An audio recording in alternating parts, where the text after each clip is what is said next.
Today we have a Rightful Place, a self-reliance forum. We'd like to introduce our panel today. We have Hogan Gleeson, farming and organic production, also involved with community-supported agriculture, eco-villages, research around this, aquaponics, and based around the northern New South Wales region. We welcome him this morning.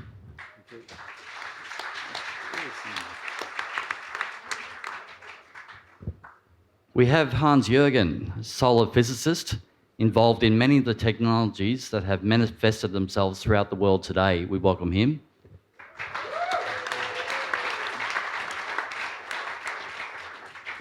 We welcome Sandy McCutcheon, who's spent the last 10 years in Morocco. This is 20 years of coming to Woodford, and he's facilitating the panel today.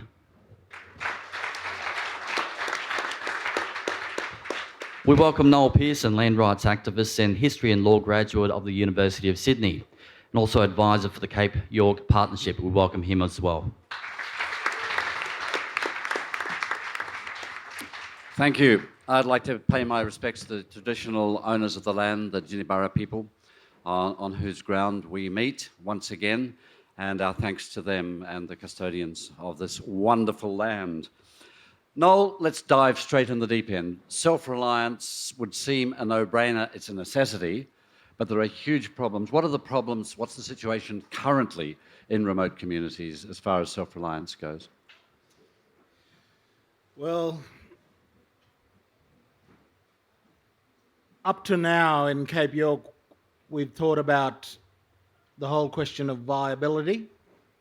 How can our remote communities be socially, economically viable? And that's a massive challenge. Whilst we're grappling with social problems and challenges, the big kind of nose on your face issues that we haven't found solutions to are the issues of water, power, food. Without solutions to those challenges, we've got a real viability question mark.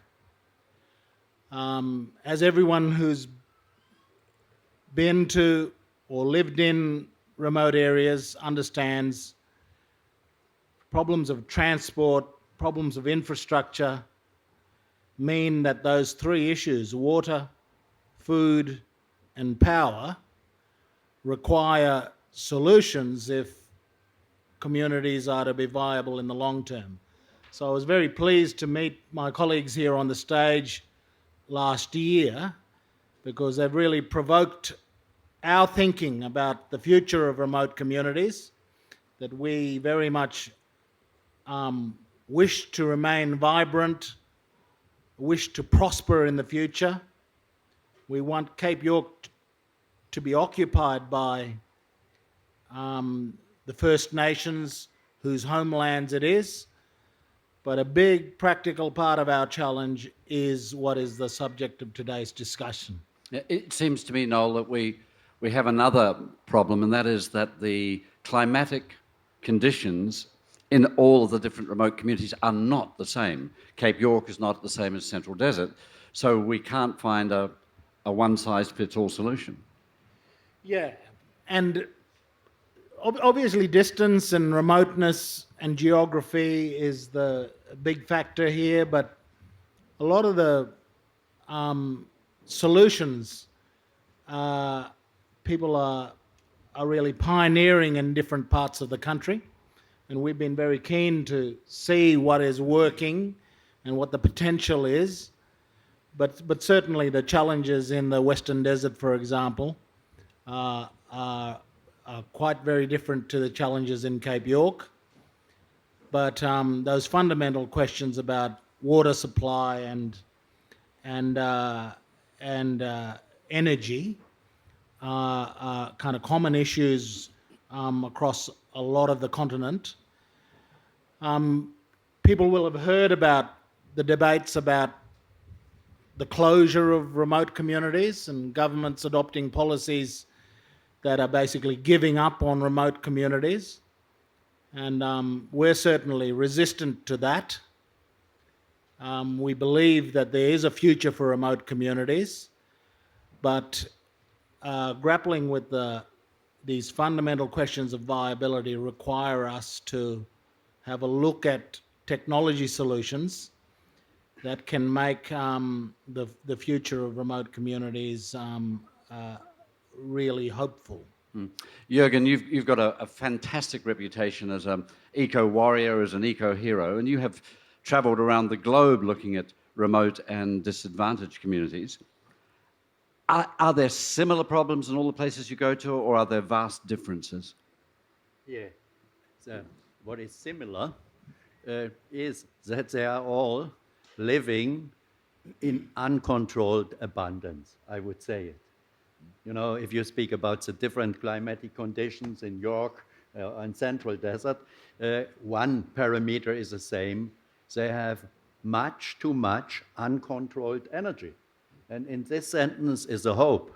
If we are starting to control the energy stream of the sun, and I must repeat it, it's 15,000 times more on the globe every moment that we need, in an intelligent way, also producing work for local population, we will turn this uncontrolled abundance to a controlled abundance, and then you will turn the settlements, we call modern tribal settlements, step by step into real attractors, into the real form of life of the beginning solar age. So this is, you find an analogy with nature, because the technology to be developed is not driven just by the old ideas of the industry. It is driven to take advantage of the God-given gift of the photons. And we are really intelligent by looking to the super system which holds us all on life, which is nature using it. And nature, you find for every region of different climate, soil, water, different biotopes. So the target is to develop basic stones of a technology which can be assembled according to the local climate to form technical biotopes. Yeah. The technology is changing all the time. Yeah, Surely you're always playing catch up with the latest technology. sure. Yeah, that is true. But there's a big danger also in it.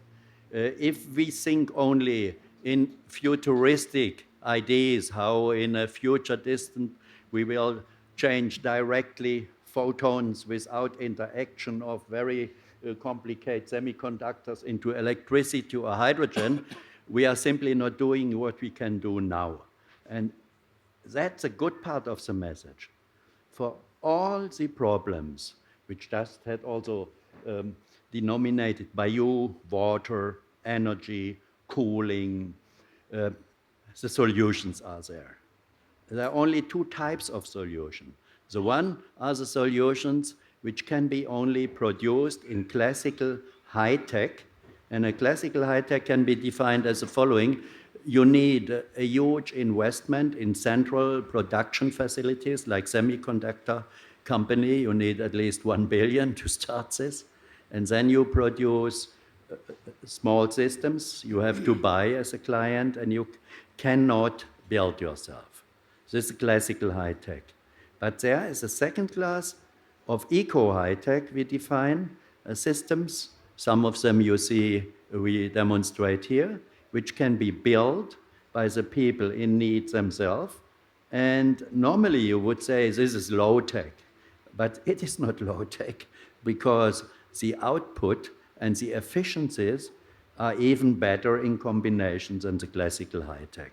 So I would say, think in the future, bring the fantasy of young people for next developments, but stay in the present and start building what we can do, because we are living in a time of big challenge and time is running out.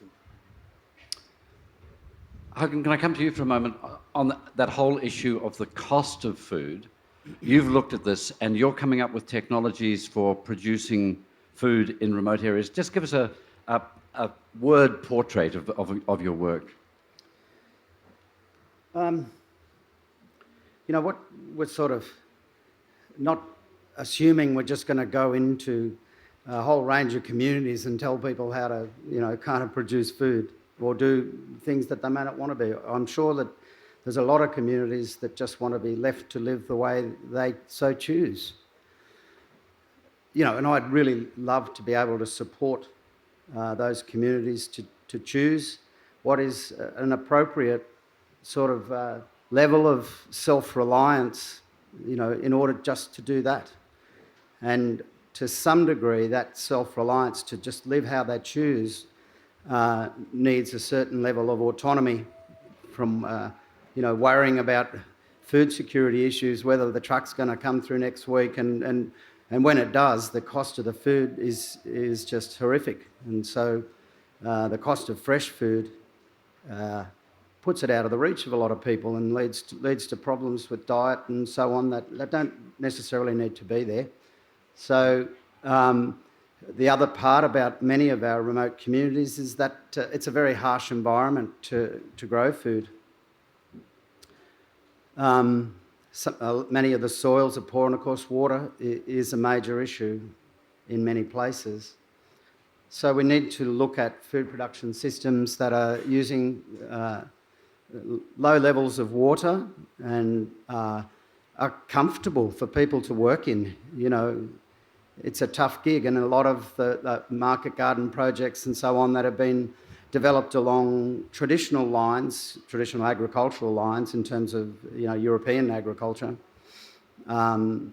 It's hot work and not that productive, because photosynthesis is, you know, optimum at 25 degrees, and we're talking ambient temperatures outside in the sun, you know, that are...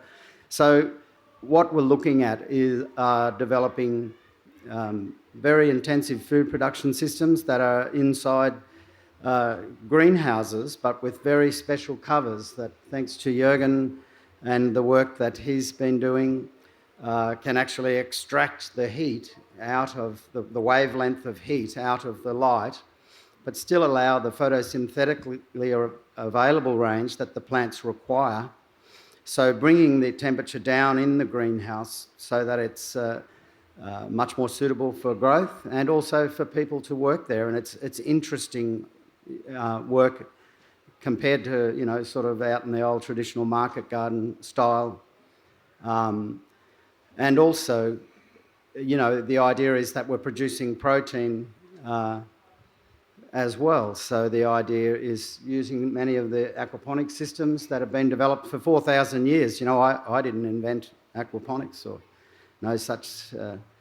I was just... For people who don't know about it, just explain what it is. Okay, aquaponics is essentially the combination of growing plants and fish together.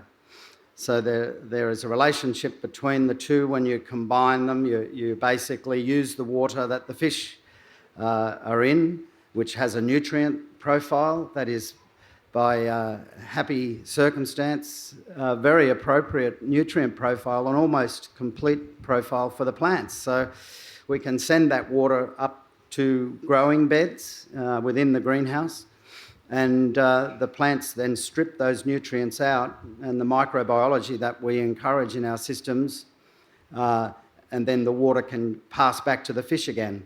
And so instead of trying to water crops out in 45 degrees heat, using these systems use a tiny fraction of that water. And again, thanks to Jürgen and some interesting designs, we can capture a lot of the water that is being used by the plants and evaporated onto the structures can be recaptured. There's also, you know, many places in remote Australia, the water supply is bore water and it's brackish and needs to be treated. So again, Jürgen has developed solar desalination type methods for producing fresh water that integrate in with the food production and the energy systems. So Just pause for a moment on that. I just want to come to Jürgen on that. The energy system, you say that, Jürgen, that the heat is extracted from the greenhouse. Is that extracted and then stored as energy which goes back into running the system? Yes. And is it totally a cycle that is self-sustaining? Yes. Is that exactly, you wanted me or him? Into the Okay. microphone. Okay, that's exactly the case. It's even more than only the heat. If you look to the solar spectrum, you may remark that, or everybody knows, that leaves are green. And green is the most intensive part in the solar spectrum. And the leaves are green because they reflect this green light. They are not using it. So you start thinking. And then you see that the leaves making photosynthesis need only approximately 20% of the total energy in the spectrum, and this a little bit blue, and most of it in yellow-red. And all the heat part, which counts for 50%, and which is stressing the plants, and as Hogan mentioned, when the leaves get a temperature over 30 degrees centigrade, the photosynthetic reaction goes to zero rapidly. Therefore, the plant reacts in evaporating by cooling. That's why you need so much water. If now you have a filter and you can cut out actively the 80% of photons only stressing the plant, and then transform them, in our case, the most versatile is in heat, because heat can be stored in a technical system. And if you have engines which extract this heat to produce mechanical power, electricity, cooling, whatever you need, around 24 hours, that is fine. And I just want to add one point to what Hogan said. We were extremely fascinated by seeing what stage they have reached. And because we knew that normally, if you want to feed one person, worldwide average, you require about 4,000 square meters of land, and per day, 5 tons of water to water the plants. This is tremendous. And with this combined cycle, it had been shown that with 20 square meters, you can produce per day 1 kilogram of fish and something in the same order of magnitude of vegetables. But it needs energy for his pumping, for the control or oxygenation and so on. So our question was, if we put over this system our filter, would it be sufficient to that the system becomes self-sufficient in energy? And the good news is we have 3 times more energy. That means Hogan speaks about the terminus of plant or food producing power plants. So we have the first time in a technical history brought together under one envelope. We call it a synergetic effect. Yeah. What you seem to have done is a remarkable piece of science. But Noel, taking that science, installing it, maintaining it, you talked yesterday about opting in, making it the property of the community is going to also, A, provide jobs, but it's also going to require education. So there's a learning process here that's very necessary. We're going through a phase in thinking about remote communities, and particularly the satellites from the major communities. These can be just with a few extended families living in very remote places. Some of them will have functions in looking after the country, rangers, tackling feral weeds and feral animals and so on, being out on the country in order to look after the country. But we've had to think through, well, how sustainable is this, and how can we make a network of homelands viable? Food, water, energy. And And so we've gone through this process in our region of rethinking homelands from the old model that our elders went out 2 generations ago and established homelands on our traditional country, is one that kind of hit a barrier. And a lot of homelands fell into disrepair or have been struggling. And they've been struggling because we haven't found solutions to these issues of remoteness, power, food, and water, and all of the kind of infrastructure necessary for people to live out in these communities on a long-term basis. So our concept, Sandy, for these communities, or for these remote homelands, or outstations as we call them in Cape York, is that they become the kind of heart, they become the staging ground for all of these traditional owner groups. And rather than retreating from the world, they're the place that these groups face the world. And so their children might be going out, getting educated and coming back. We talk about orbits. Kids going on orbits, young people going on orbits, education, careers, employment, and so on. But you need a core community to keep the hearth burning at home. You need a fundamental viability back in the village, and people looking after and keeping the cultural hearth burning. Viability in terms of this basic infrastructure is a key part of making that vision work.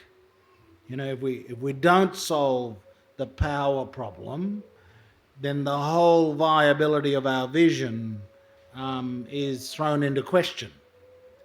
So that's why I was so taken with meeting these guys last year, because an essential part of our kind of vision is answered by this potential of technology to make even the most remote locations in Cape York habitable on a long-term and ongoing basis, so that those groups can continue to look after the country for themselves and for the rest of the country.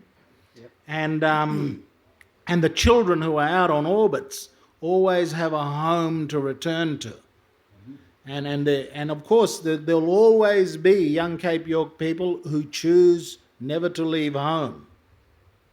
They want to stay on the country all the time. But at the moment, we don't have the technology and infrastructure solution to enable them to do that.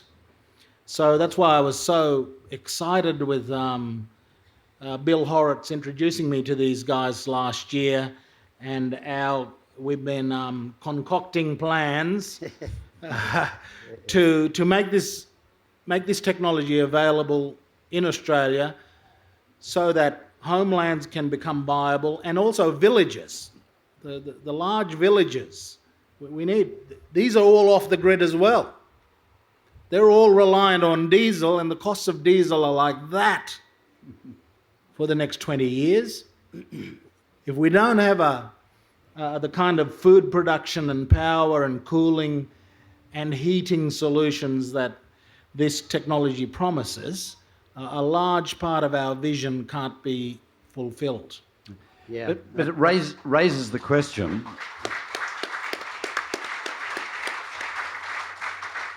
We talked before about the cost of trucking in food, trucking in water sometimes, those sorts of things. Where are you at with working out how much this technology is going to cost, and therefore how much per unit of food? And is that going to be cheaper than the current unsustainable system? Yeah, look, I can answer that as a definite yes. You know, it's going to be, it'll be depending on the size of the community, but if it's a big enough community to have a commercial scale one, absolutely, that will be, there's no reason why that couldn't operate at a very viable level. But one of the issues I think that's really important to mention here, there's no point trying to create self-reliance and autonomy without a self-reliant technology. You know, they have to be appropriate technologies. They can't be stuff that you got to fly an expert in and $5,000 a day and to fix something, you know, and that's the real core of what Jürgen has achieved and what we also hope to achieve is a technology that the local bicycle mechanic could fix. It's something that is made from very simple, locally available materials. If you visit our site next door, you'll see the engine is just made with galvanised 1-inch plumbing fittings, stuff that you'd see in your shop. And I know one guy said, "Oh, gee, that looks a bit..." I'm going, that's exactly what it's meant to look like. Something that you can fix yourself, that you can go out and readily just have what you need to fix it. It runs on water, air and sunlight. It doesn't require batteries. It is a slow speed, low temperature engine. It has very low tolerances, so that it can just go away gently for years instead of high pressure stuff that's going to blow up and need fixing. So the whole idea is that and one of the things that we'd love to work with the remote communities is that it provides us with a great opportunity and Australia and really the world a great opportunity to commercialise these technologies that Cape York Partnership and other Indigenous groups could really lead the way, because there is an opportunity there now to actually bring together a whole range of appropriate technologies that didn't really exist before at that community scale. Most of the money that goes into investment into energy and indeed food production technologies is all aimed at the hundreds of millions of dollars worth of investment. And so the community investment in the community scale and enterprise scale has been, it's been a tough gig. It's been people out there in their back sheds over the years trying to get it done, and Jürgen has fought against those sort of larger forces and struggled to survive as we have and as many innovators do to provide community scale stuff. And so we really need the communities. We need this real life opportunity, and so we're just as excited and pleased to be talking with the Cape York Partnership. Jürgen, you wanted to add something to that? Yeah. I just want to say in general terms, when it comes to the economic discussion, there's a big difference because what we do is creating autonomy. And if you create autonomy, all the money streams stay in a closed circle within the community. And if you don't have this autonomy, the money stream goes outside to furnish other people. Is there a possibility that patenting these ideas and selling them elsewhere could actually provide a source of funds for the implementation of these schemes within Australia? Yes. Yeah. We heard, for example, the following, just to say a little plan. Huh? We heard that the German government took interest in cooperation, technological advance with Australia. So it's quite logic. We are forging together such a plan. We will get an official letter from Aborigine nations and asking a German government to help to implement such structures. But I wanted to make another point, because I was so deeply impressed by meeting Noel Pearson and his knowledge and explaining me what is the real challenge. The real challenge is that the young people have no longer self-confidence. They have no target. And the meaning to produce is not just giving a job. These people will get their heads off because they will become proud, becoming step by step building something which becomes an attractor. And I pretend that the fact that they have nothing at the moment is a big advantage in the transit to a solar age, because there is no lobby to be fought. Simply start from scratch on and build step by step the solar systems. This will be a big future.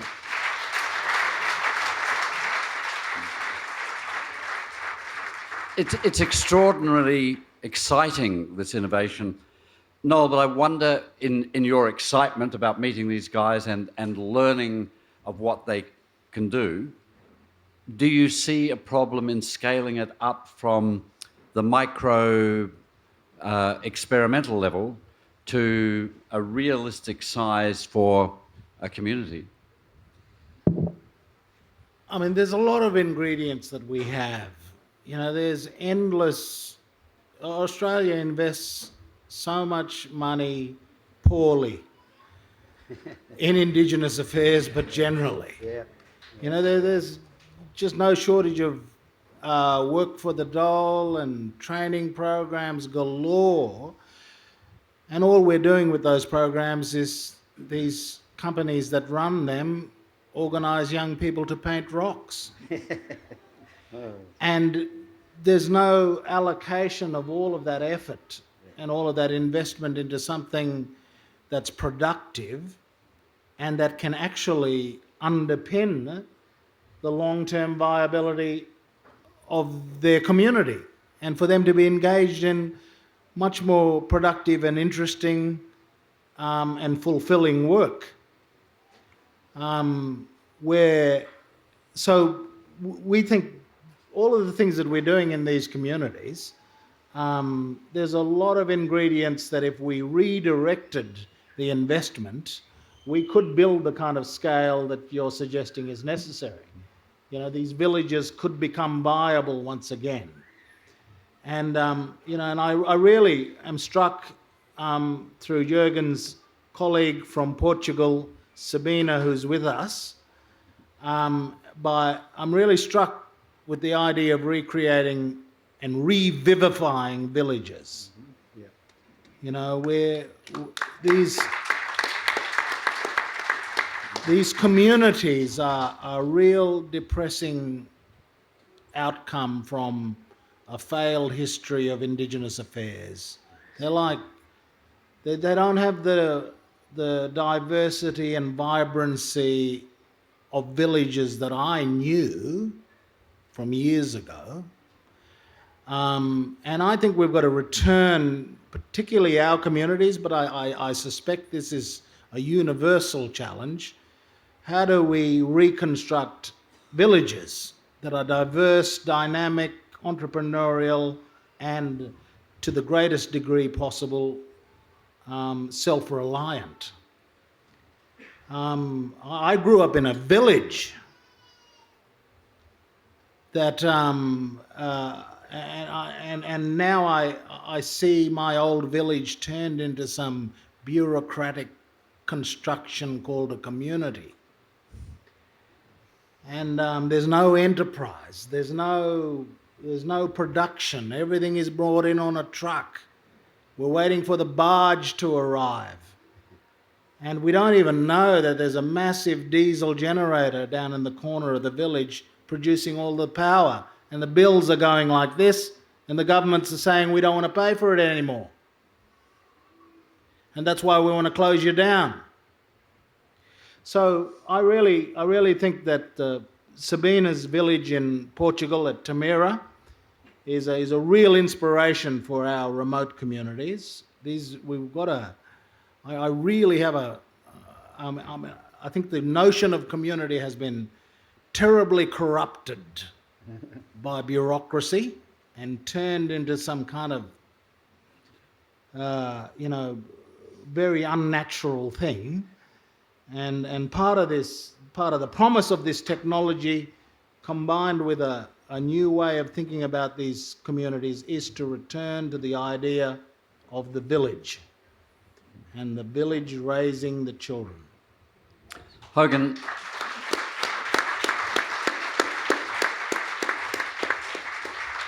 do you see issues in scaling up? Because often a small prototype, things alter as they get bigger and bigger, and new challenges emerge. How confident are you that it can be scaled up? Obviously, the example in Tamira is a wonderful one, but we're talking about very different climatic conditions in different parts of Australia. Not that different, actually. Tamira is a very similar climate. I've had the great pleasure and honour to being a guest of Sabine and Tamira, and it is a great inspiration in many ways. A guy who just lives up the road, Max Lindiger, had a large role to play in the early design of the permaculture there. And, if you look at some of the photographs from from the air of the early site and then look at it now, it's gone from what was basically, well, almost desert, semi-desert, through to, a green oasis.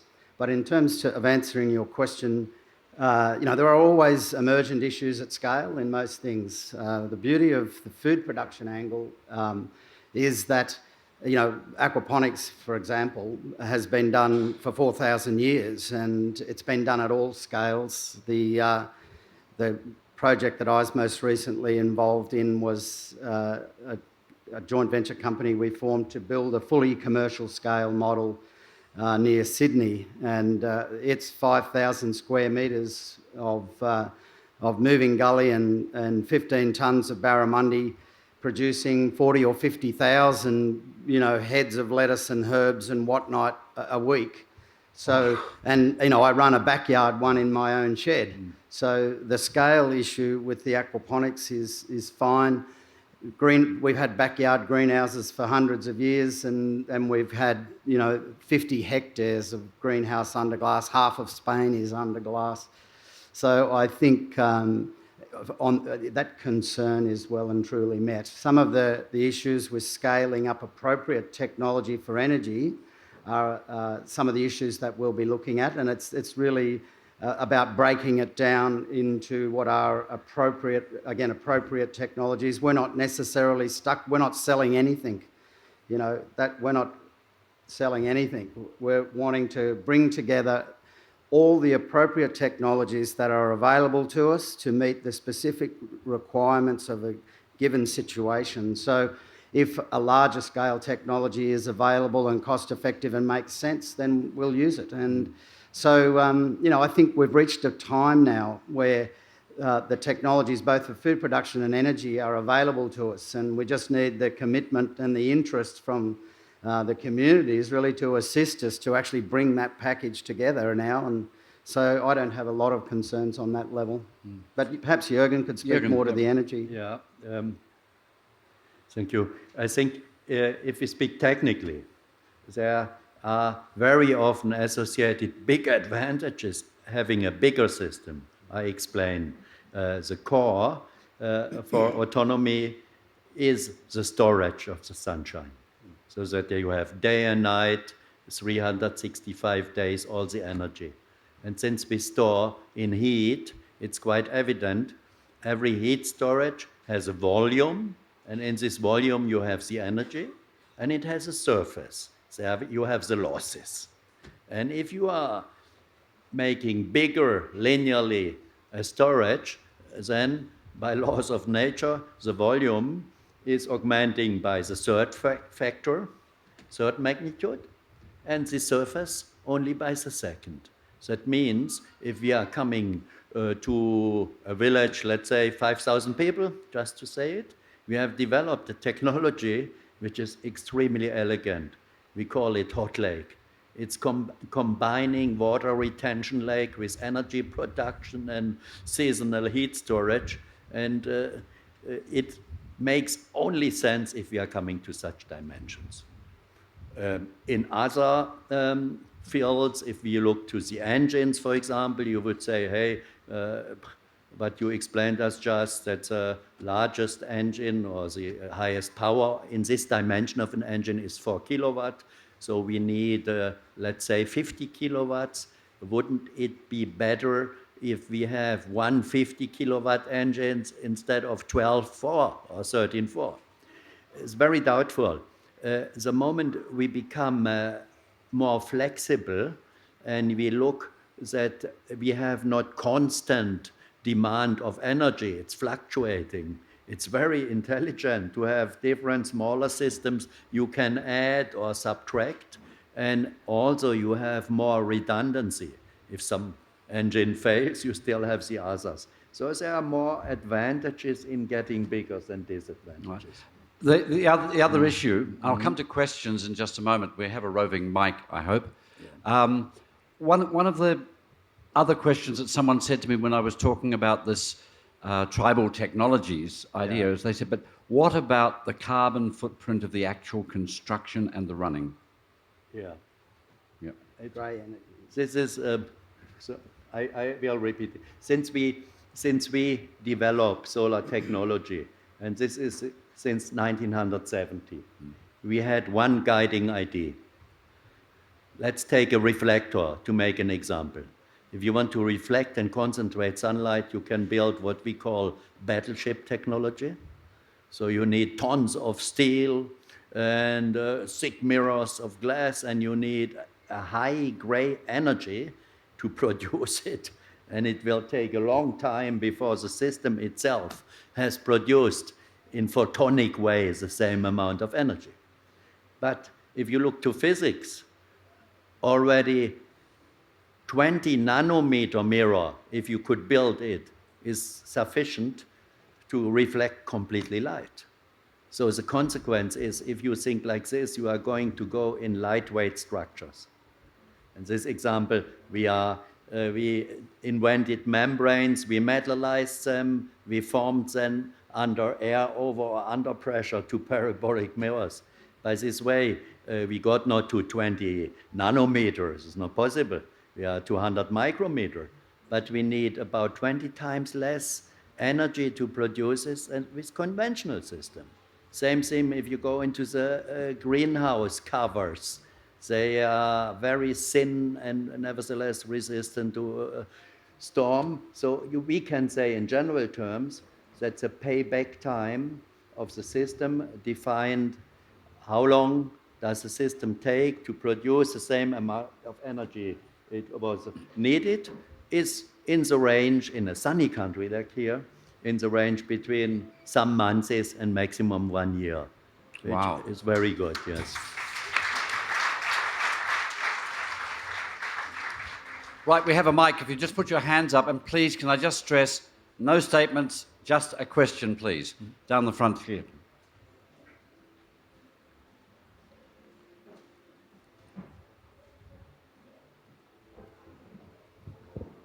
So at first I want to express my gratitude, especially to the words of Noel, because for me I think that the humanity is in such a crisis that we all lost tribal wisdom, that we don't know anymore how to live in community, and that we are not only community between human beings, but also with all the animals, plants, energy, and so on. And yesterday there was touched the issue of the constitution. And I feel all big states are based on the war systems. And how do you think you can protect your inventions in a way that it's really serving the healing of this planet, that's really serving the community building, that people can go back to their countries, can stay at home? For me, this is so crucial that we find back the way from centralized system to decentralized systems.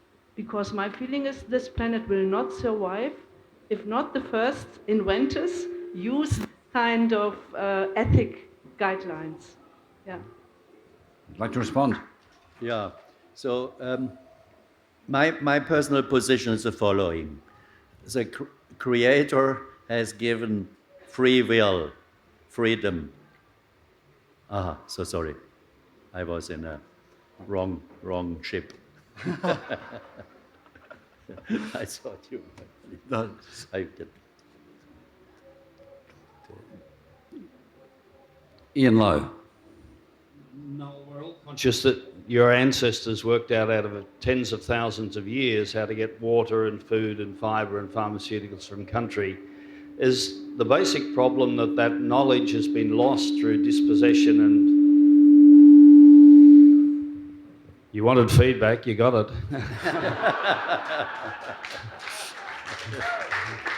Is the problem that the knowledge has been lost through dispossession and disruption of your culture, or is it that the understandable aspirations of young people in remote areas for a greater level of security and comfort mean that it can only be met if we marry white-fella technology with traditional knowledge? It's a good question. Thank you, Ian. Yeah. Oh, it's a bit of both.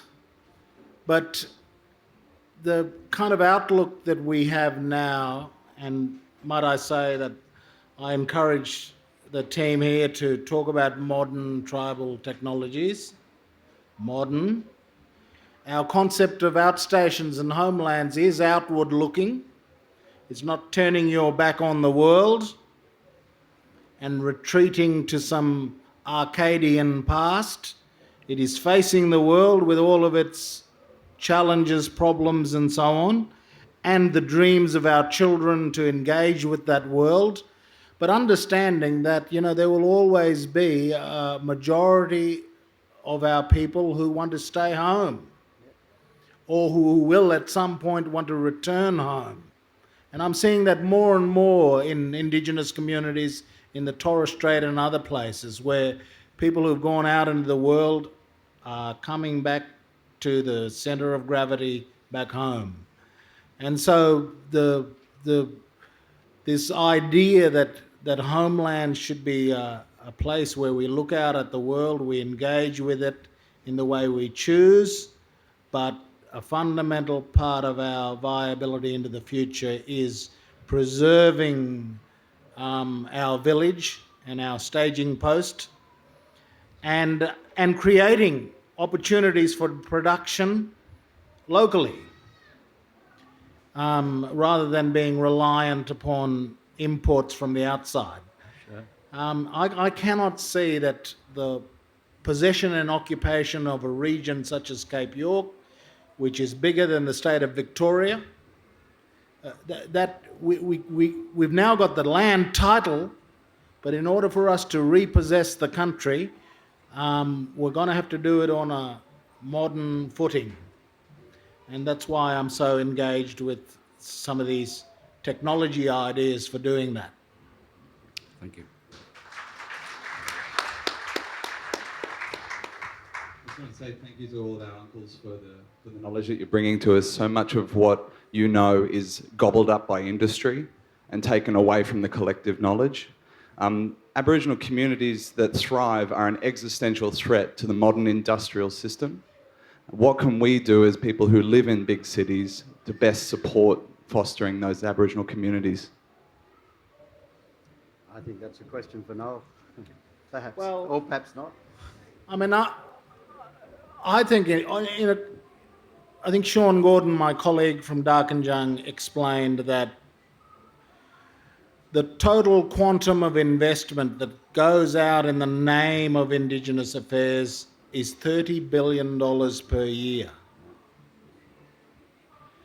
Now, 95% of that does not hit the communities. It is all part of the industry constructed around Indigenous disadvantage. So there's billions in employment and training and other kinds of useless programs, mostly providing jobs for everybody else other than the people that it's designed to serve.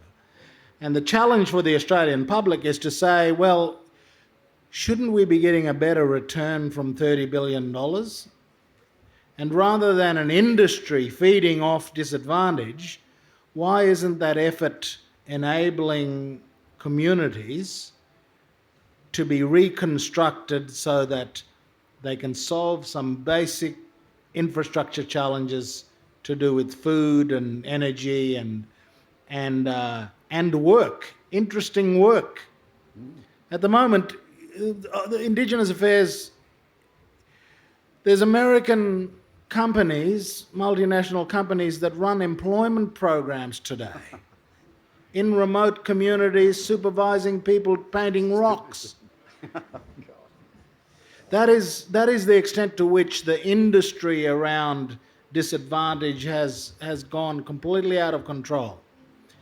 And that, in order to unwind that, we need the Australian public to understand the nature of the predicament that we're in and force governments to get that industry off our throats and redirect that investment into the kind of things that communities really need.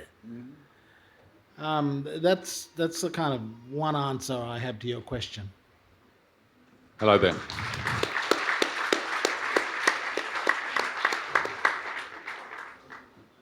Speaking more to the relative maths of the energy and the consumption of the water and resources for the production of food in your systems. I myself work up in PNG, and so very used to working in remote communities and trying to adapt technologies, and I've come and talked to you guys, but have you a sense of the scale of difference between the kilowatt usage you would anticipate in such a community versus what you see in standard Western society we have here, some of the differences and how, particularly in the food production, how much less of a footprint that is? I'd be interested in an idea of the scale.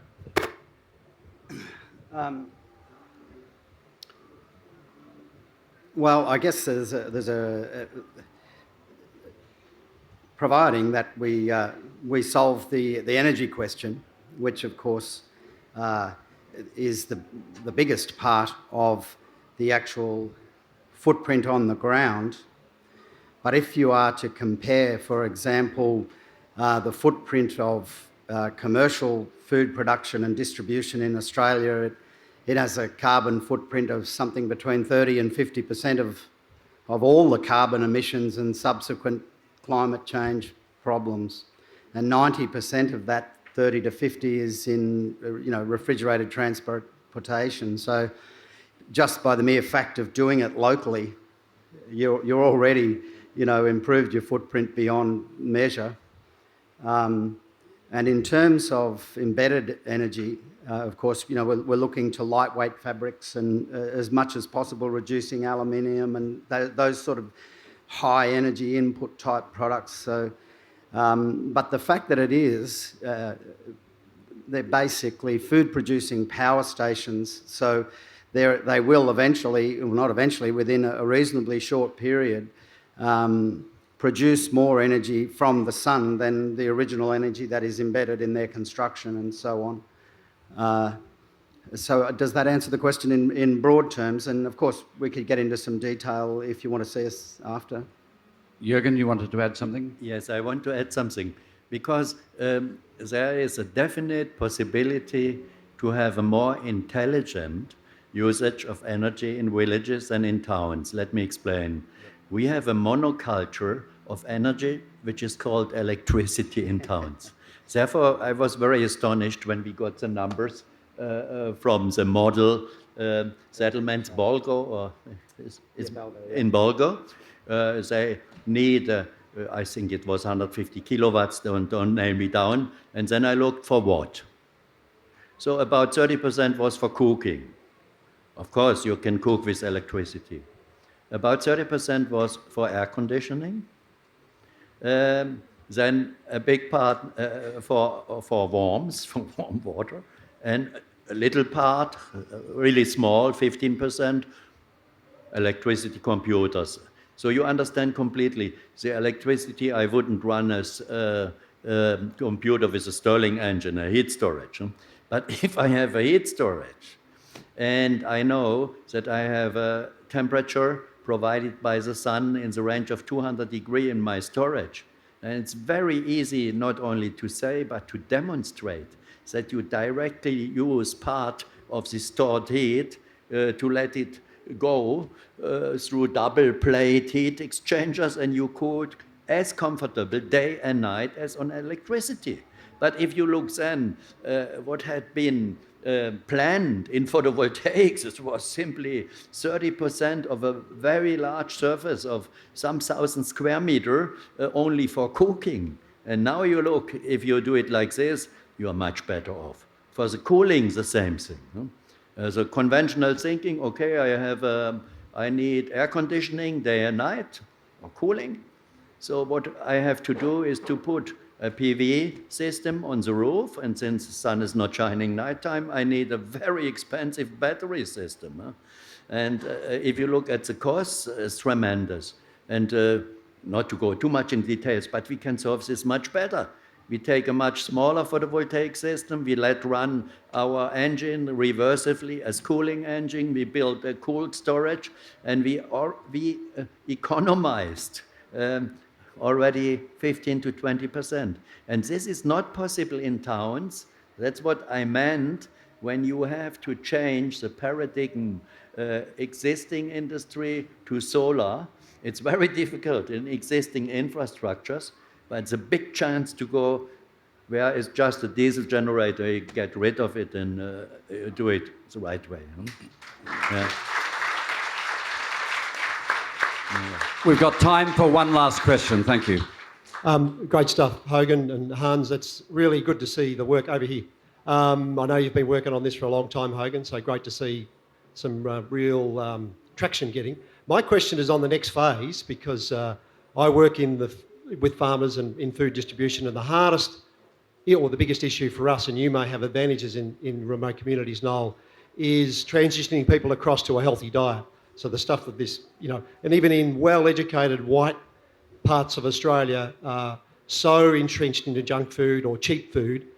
What's your thinking around how do we get people onto these diets to eat this food? Obviously, local ownership is going to be a key part, but there's a huge issue in, generational people eating crap and addicted to crap, salt, fat, sugar, those sort of things, and these sort of diets that you're going to be producing are going to be very, very different from that.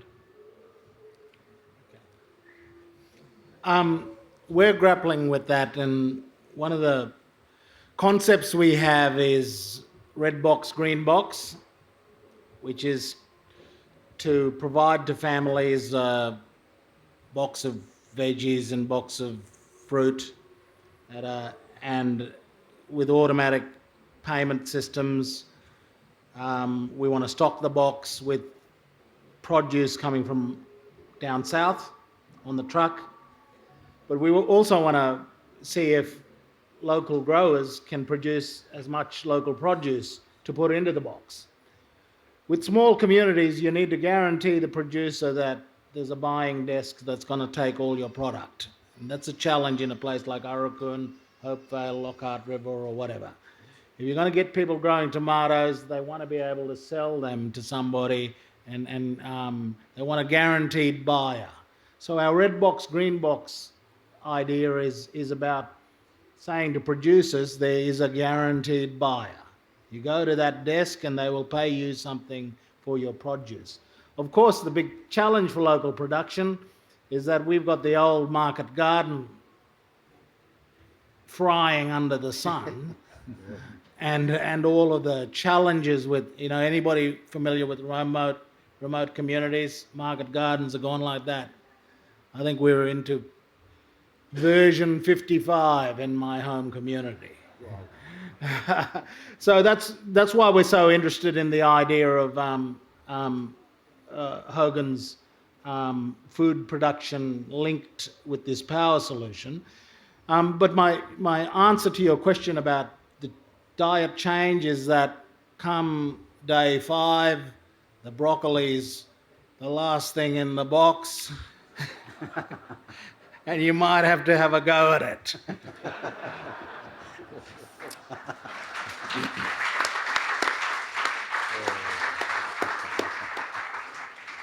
Just to wrap up, I'd just like to say that we've been privileged today to witness the beginning of an elegant solution to a whole lot of problems. And for facilitation and for implementation, give them a big hand.